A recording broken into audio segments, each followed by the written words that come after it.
to kind of sit in that loss for a couple of days and go through practice, just how have you reflected on that performance as a group, but then tried to maybe put that in the rear view with the work these last 2 days? A lot of us have been in this league, and it's been the first time really that, you get 10 days with only 2 games. So, usually you're fortunate enough to have a game right after, a type of performance like that. But like you said, we had to sit on this one for a couple of days. And honestly, I think the result of that was, being able to focus and really, pinpoint what's been, going on and what we want to work on. And I think today and last practice was like one of our best practices, kind of before the Boston game. So we're very high spirited and we're ready to play tomorrow for sure.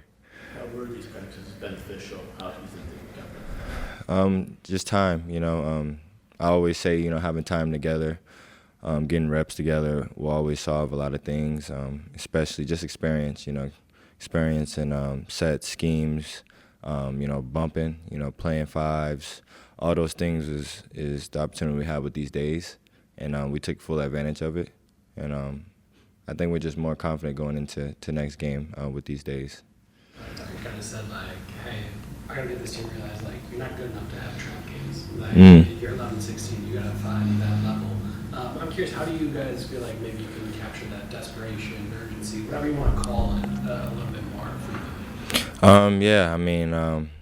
Doc said it right. I think if you put us against the best teams, we probably going to win majority of those games. And, most of our losses came from, games we were supposed to win. And I'm saying we're supposed to because, that's what we've been the last couple of years. When I came over here, it's always been about winning. And we wanted to, be about winning still. Yeah, he said it. He said it, right on the nail. We got to go out desperate, just like we came out against Boston. We got to come out the same way against a team like Brooklyn, give them that respect of being an NBA team and handle business. You guys, and to your point, there's wins over the Knicks, the healthy Warriors, with or without Giannis, Detroit, Boston. What can you pull? Is there enough to pull from those games, or are the lows I don't want to say too low, but losing to Washington and Charlotte and Brooklyn? Yeah. What can you take from those wins that maybe supersede what happened in those losses? I think when you line it up like that, it's just an old rule. You can't play to the level of the competition. I've been in high school where we were supposed to blow a team out by 40 and we ended up losing by 40 because we came in sleepwalking. And it happens at every level. Obviously, the last game it happened to us. We came in sleepwalking and we got our butts handed to us. And I think that's what it is. Just like I said, just preparing to really handle business no matter, who we facing out there, no matter, what challenges or motivation, we give individually or as a group. As a group, every night we got to be who we were, against, all the top teams versus when we play, guys or teams that we feel like we should, blow out or win. How do you improve that focus and make sure you're at your best?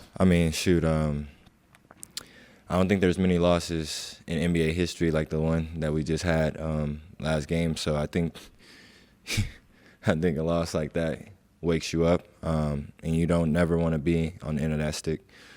And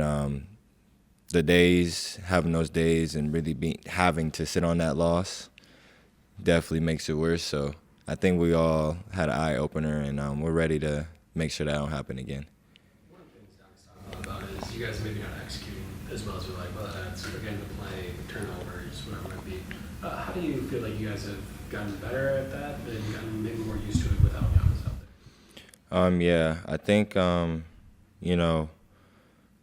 when you just trying things. Giannis go down, I come back, I'm out. There's a lot of things where we had to kind of try things at the start, and I think Doc and the guys are agreeing to kind of settle it down and simplify things for us, and it's been good. Just having a scheme and identity, no matter what five is on the court, has helped a lot. So, just simplifying, the offense and, trusting our defense still and, putting effort with everything is, what we need to do every day. So.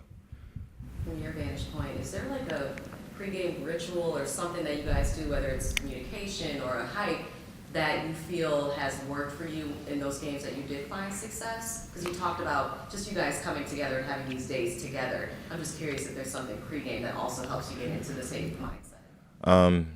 Yeah, the guys, at least me being in the league for a little bit, everyone has their own kind of regimen, rituals. But, when it's time, we come in, we huddle up and we feed off of our energy. So really it's just individually everyone has their regimen, making sure spiritually we're right to come together. And then when we come together, we feed off of, everyone. And you can just see the difference when we're home and we really want to win or we really want to prove something versus when, we feel like we should win. And it's just a total different, energy. And our energy, everyone's contagious in here. Like, we feed off of each other, like I said. So we just got to make sure, we come with the right spirit every night out. And Doc, he's said a lot of times you're a natural leader. You've been very communicative with this team even when you weren't playing. From your standpoint, where do you see yourself as a leader? How do you feel like it's helping your team? I think, I've had experience, playing, to start playing the PG, starting for a season and had some up and downs in my career where, I've came back and I've showed growth. And I think, that gives confidence to my guys to, Scoot, we've been through some things, like let's follow them. And for me, that just gives me, I've always been a natural, kind of leader growing up. So it's no surprise to me, but I'm happy that my guys, as young as I am, as, my story is out there. But I'm just happy that they're able to will me in and be with me for us. It's a dope position to be in.